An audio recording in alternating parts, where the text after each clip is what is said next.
তৃতীয় শ্রেণীর শিক্ষার্থীবৃন্দরা আসসালামু আলাইকুম। তোমাদের বাংলা তৃতীয় শ্রেণীর বইয়ের পাঠ ৭ ঘাস ফড়িংয়ে পিঁপড়া গল্প নিয়ে হাজির হয়েছে। চলো কথা না ভেবে গল্পটি তোমরা তোমাদের পড়ে শুনে এবং এই গল্প থেকে কী কী আছে অনুশীলনী সেগুলো দেখে নিও। শরতের এক দুপুর চারপাশে রোদ ঝলমল করছে। তখন একটি ঘাস ফড়িং ঘাসের উপর তিরিং বিরিং করে খেলা করছিল। ঘাস ফড়িংটি দেখতে পেল একটি পিঁপড়া রোদের মধ্যে বড় একটা বোকা বোঝা টেনে নিয়ে যাচ্ছে। সেই পিঁপড়াকে জিজ্ঞেস করলে, কি সুন্দর দুপুর, আলোয় চারদিকে ঝলমল করছে, এমন সময় কি করছো তুমি? এসো আমরা খেলা করি। পিঁপড়া বলল, না ভাই, আমার অনেক কাজ আছে। ঘাস ফড়িং বলল, কি কাজ তোমার? পিঁপড়া বলল, শীঘ্রই শীতকাল এসে যাবে, আমি তখন ঘর থেকে বের হতে পারবো না, তাই গরম কাল থাকতেই খাবার সঞ্চয় করছি। ঘাস ফড়িং হেসে বলল, শীতকাল আসতে এখন অনেক দিন বাকি আছে, এসো আমরা খেলা করি। পিঁপড়া বলল, না ভাই, তুমি তোমার কাজ করো আর আমি আমার কাজ করি। ঘাস ফড়িং ভাবল পিঁপড়াটা খুবই বোকা। এই ভেবে সে একা একা তিরিং বিরিং করে খেলা করতে লাগলো। দেখতে দেখতে শীতকাল এসে গেল, সূর্যের তাপ কমে গেল, চারপাশে কুয়াশা ভরে গেল। তখন ঘাস ফড়িং আর খাবার খুঁজে পায় না, খেলতেও পারে না। তখন সে পিঁপড়ার বাসায় গিয়ে বলল, পিঁপড়া ভাই, আমার খুব ক্ষুধা পেয়েছে, আমাকে একটু খাবার দেবে? পিঁপড়া বলল, আমি আমার খাবার সঞ্চয় করছি, তোমার খাবার তো সঞ্চয় করিনি।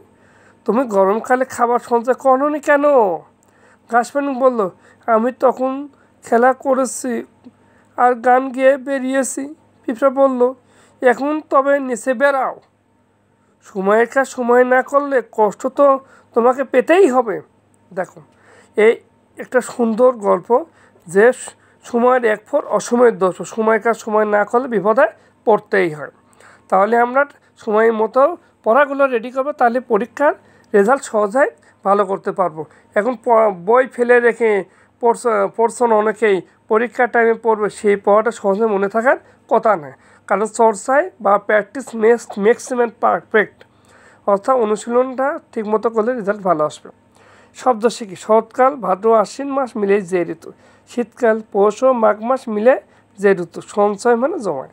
তাহলে আমরা গল্প পড়ে শিখতে পেলাম যে একটা বিষয় যায় সময়ের কাজ সময় করতে, অসময়ের জন্য রেখলে বিপদ অনিবার্য। এবার তোমাদের অনুশীলনে কী কী কাজ আছে দেখে নিন। যুক্ত বর্ণ ভেঙে লিখি ও একটি নতুন শব্দ বানাই। জিজ্ঞাসা, যুক্ত বর্ণ ভাঙলে এটা দেখছো, তারপরে নতুন শব্দ জ্ঞান আর ক্ষুধাকে এটা দেখা যাচ্ছে বাংলে নতুন বর্ণ, অর্থাৎ শিক্ষা, সঞ্চয়, অঞ্চল আর কষ্ট, বৃষ্টি। তাহলে এটা যুক্ত বর্ণ ভেঙে আমরা শব্দ তৈরি করে নিলাম। এবার বাক্যগুলো এলোমেলো করে সাজিয়ে উত্তর লিখে। এটা তোমাদের বইয়ের গল্পের মধ্যে এটা আছে, আমরা পড়তে শুনাইলাম। দেখতে দেখতে শীতকাল এসে গেল, সূর্যের তাপ কমে গেল, চারপাশ কুয়াশায় ভরে গেলে তখন ঘাস ফড়িং আর খাবার খুঁজে পায় না, খেলতেও পারে না। এবার আসি তোমাদের উত্তর বলি ও লিখি। পিঁপড়া রোদের মধ্যে কী করছিল? ঘাস ফড়িং কী করছিল? ঘাস ফড়িং কেন পিঁপড়ার বাসায় গেল? কে বোকা, পিঁপড়া নাকি ঘাস ফড়িং? এবার এই অ্যান্সারগুলো আমি সুন্দর করে করছি, চলো আমরা দেখে নিই। আর বিশেষ করে যারা আমার চ্যানেলে নতুন তাদেরকে জানাই অসংখ্য ধন্যবাদ। আর চ্যানেল নতুন হলে অবশ্যই চ্যানেলটি সাবস্ক্রাইব করতে ভুলবেন না, আর যারা চ্যানেল পুরাতন তাদেরকে আমার পক্ষ থেকে ধন্যবাদ জানাই। আর ভিডিওটি ভালো লাগলে এটি লাইক দেবেন, চ্যানেলটি সাবস্ক্রাইব করুন। বিশেষ করে আমার এই ভিডিও মাধ্যমে যদি কোনো কিছু শিখতে পারে তাদের অসংখ্য ধন্যবাদ। আর কে কোথা থেকে ভিডিওটি দেখছো অবশ্যই কমেন্টে জানানোর চেষ্টা করুন। এবার উত্তরগুলোতে, পিঁপড়া রোদের মধ্যে বড় একটা বোঝা টেনে নিয়ে যাচ্ছিল, এটা গল্পের মধ্যে আমি পড়ছিলাম, তোমরা অবশ্যই বুঝতে পারছো। ঘাস ফড়িং ঘাসের উপর তিরিং বিরিং করে খেলা করছিল। গ নম্বর, ঘাস ফড়িং খাবারের জন্য পিঁপড়ার বাসায় গেল। ঘ নম্বর ছিল, কে বোকা, পিঁপড়া নাকি ঘাস ফড়িং?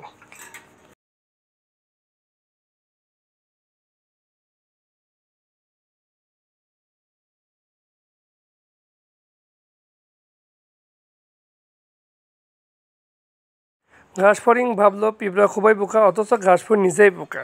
ভিডিওটি ভালো লাগলে লাইক দিন, চ্যানেলটি সাবস্ক্রাইব করুন। সবাই ভালো থাকবেন, আল্লাহ হাফেজ, আসসালামু আলাইকুম।